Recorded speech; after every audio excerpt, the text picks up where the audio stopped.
आज के पांच में हम बात करेंगे लातेहार जिले के बालूमाथ प्रखंड की, जहां जिलंगा गांव में सरकारी जमीन पर बने सार्वजनिक तालाब को लेकर विवाद गहरा गया है। ग्रामीणों का आरोप है कि 1980 में काम के बदले अनाज योजना से बने तालाब को निजी भूमि बताकर ऑनलाइन रसीद काट दी गई। ये रिपोर्ट देखिए। खाता 1, प्लॉट 139, रकबा 1.03 एकड़, दर्ज नाम बिहार सरकार, प्रकृति गैर मजरूआ आम भूमि। नया रिकॉर्ड खाता 194, प्लॉट 365, रकबा 96 डिसमिल, दर्ज नाम प्रेम साव निरंजन साव, 2013 ऑफलाइन, 2025 ऑनलाइन रसीद। लातेहार जिले के बालूमाथ प्रखंड के झुलंगा गांव में सरकारी जमीन पर बने सार्वजनिक तालाब को लेकर विवाद गहरा गया है। ग्रामीणों का आरोप है कि 1980 में काम के बदले अनाज योजना से बने तालाब को निजी भूमि बताकर ऑनलाइन रसीद काट दी गई। ग्रामीणों के अनुसार यह जमीन गैर मजरूआ आम भूमि है, जो पुराने रिकॉर्ड में बिहार सरकार के नाम दर्ज है। पूर्व अंचलाधिकारी ने इसे सार्वजनिक संपत्ति मानते हुए रोक लगाई थी, लेकिन अब बिना भौतिक जांच रसीद जारी कर दी गई है। ये आज 1980 में ये तालाब खुदाया गया है ना। अनाज के काम के बदले अनाज के दौरान पर ये भुखमरिया था। उस टाइम जो है से सबको आदमी गांव वाला दूसरों गांव वाला लान करके माटी खुदाई किए, और एक आदमी जो है से अपने नाम से रसीद कटा लिए 87 में, है ना। अब जो है से आप 2025 में ऑनलाइन वाला रसीद मोटा रकम ले करके अपना मनमाना कटवा लिए। ये कि जो 2025 में इसका रसीद कटाया गया है ऑनलाइन रसीद, तो उसका पहले भी उसका भौतिक संरक्षण नहीं किया गया।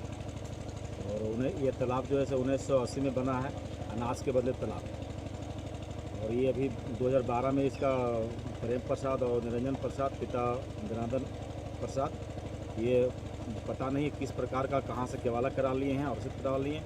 तो बाद में उसको फिर ये सीओ साहब द्वारा इसको गलत तरीके से मतलब ये रसीद करा गया है। 1980 में तालाब सरकारी मत से कराया गया।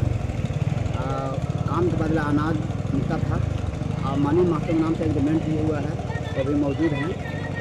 और हाल में अभी अनाबाद बिहार सरकार भी है अभियान में, और 12-13 में ये केवाला करवाया।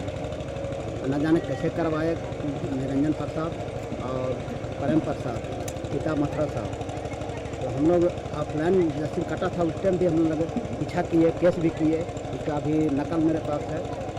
हम लोग को सब दिखाए, वालों को सब जानते हैं। और उसमें जांच भी आए थे रवि कुमार सीओ एक बार, और थाना भी आए थे। हम लोग बोला तालाब है, तालाब ही रहेगा। वहीं अंचलाधिकारी बालूमाथ का कहना है कि मामला संज्ञान में है। ग्रामीणों की शिकायत पर जांच कर कार्रवाई की जाएगी। जिलिंगा का है, खाता नंबर 1 जो CS खाता में है, और प्लॉट 139, आदेश खाता में 300, खाता नंबर 365, प्लॉट 194, रकबा 96। ये बकास जमीन है, और 87 के तहत इसको डिग्री भी मिला हुआ है रेवेन्यू कोर्ट से, और फिर हाई कोर्ट से भी आदेश है CO को इसका जमाबंदी चालू करना इससे भी। लेकिन फिर भी ग्रामीणों का विरोध है, इसीलिए हम लोग जांच कर रहे हैं कि क्या वो जमीन भविष्य में GM था। ये जांच का विषय हम लोग जांच के लिए हम लोग रिकॉर्डों में लिखा है। ग्रामीणों ने लातेहार उपायुक्त से रसीद निरस्त कर दोषी अधिकारियों पर कार्रवाई की मांग की है। चेतावनी दी है कि अगर जल्द कार्रवाई नहीं हुई तो वे आंदोलन का रास्ता अपनाएंगे। लातेहार से TV 45 के लिए दिलीप विश्वकर्मा के साथ रुपेश अग्रवाल की रिपोर्ट। विशेष जानकारी देने के लिए हमारे सहयोगी दिलीप विश्वकर्मा लातेहार से जुड़ चुके हैं। दिलीप, देखिए, सरकारी दस्तावेज में ही जो जमीन, तालाब की जो जमीन सरकारी थी कभी, आज उसी जमीन को सरकार के ही अफसरों ने निजी हाथों को सुपुर्द कर दिया। आखिर पूरा खेल क्या है, ऐसा खुलासा करें। देखिए, जिस तरह से बालूमाथ अंचलाधिकारी का बयान सामने आया है कि उक्त भूमि में जाकर जांच करेंगे, उसके बाद ही बता पाएंगे कि उस प्लॉट का भौतिक स्थिति क्या है और क्या 1980 ईस्वी में सरकारी मद से तालाब भी बनाया गया है। लेकिन बड़ा सवाल है कि क्या रसीद निर्गत करने से पूर्व भूमि का भौतिक सत्यापन नहीं किया गया था कि वो धान खेत है या सार्वजनिक तालाब है। और जब भौतिक सत्यापन हुआ ही नहीं तो किस आधार पर उस भूमि का ऑनलाइन रसीद काटा गया, जो कहीं ना कहीं सिस्टम पर ये बड़ा सवाल खड़ा होता है। अगर इस पूरे मामले का निष्पक्ष तरीके से जांच किया जाए तो कहीं न कहीं कई अधिकारियों का संलिप्तता उजागर होगा। एक तरफ उसी कुर्सी पर बैठे पहले अंचलाधिकारी रवि कुमार के द्वारा जांच कर उसे सरकारी भूमि बताया जाता है तथा उसे सरकारी मद से बने तालाब को ग्रामीणों के पक्ष में जन कल्याणकारी हित का फैसला सुनाते हैं। वहीं दूसरी तरफ नए अंचलाधिकारी हाई कोर्ट का हवाला देकर बिना भौतिक सत्यापन का ऑनलाइन रसीद काट देते हैं। तो ये समझने वाली बात है कि कुर्सी वही लेकिन फैसले अलग अलग। हालांकि इस पूरे मामले में उच्च स्तरीय जांच की जरूरत है। ऐसे में देखना होगा सरकार और जिला प्रशासन आगे क्या कुछ कार्रवाई करती है। जी दिलीप, देखिए पूरे जो विवाद को लेकर कहीं ना कहीं ग्रामीण अरसे से सवाल उठा रहे हैं। आखिर अब भी प्रशासन की तरफ से और खासकर सीओ की तरफ से जांच नहीं शुरू की गई, मौके पर लोग नहीं पहुंच रहे हैं सत्यापन के लिए। देखिए, हालांकि जिस तरह से ग्रामीण बालूमाथ अंचलाधिकारी पर करोड़ों रुपए का जमीन का फर्जीवाड़ा का आरोप लगा रहे हैं, साथ ही लगातार उसका विरोध कर रहे हैं और जमीन के रसीद को निरस्त करने की मांग कर रहे हैं, कहीं न कहीं उच्च स्तरीय की जांच की जरूरत है ताकि सरकारी भूमि को बचाया जा सके और संबंधित अधिकारियों पर कार्रवाई की जा सके। ऐसे में देखने वाली बात होगी आगे क्या कुछ कार्रवाई। बहुत शुक्रिया दिलीप तमाम जानकारी के लिए। तो दिलीप बता रहे थे कि इस कदर जो तालाब कभी सरकारी जमीन पर बनी थी, जो तालाब सरकारी थी, आज वही तालाब जो है अब निजी हाथों में चला गया। सरकार की जमीन कभी सरकार की थी, अब उस पर निजी लोगों का दावा है। और देखिए हैरान करने वाली बात यह है कि उस जमीन की रसीद भी पहले ऑफलाइन रसीद कटी, उसके बाद अब ऑनलाइन रसीद कट गई, म्यूटेशन तक कर दिया गया। और तमाम जो आरोप है, आरोपों के घेरे में वहां के सीओ यानी अंचलाधिकारी हैं और उनका ही, अब जब उनसे पूरे चीजों को लेकर सवाल पूछा जा रहा है तो उनका साफ तौर पर हाई कोर्ट का हवाला दे रहे हैं और साथ साथ ये भी कह रहे हैं कि वो खुद मौके पर जाएंगे और स्थिति की जांच करेंगे, लोगों के आरोपों का जांच करेंगे।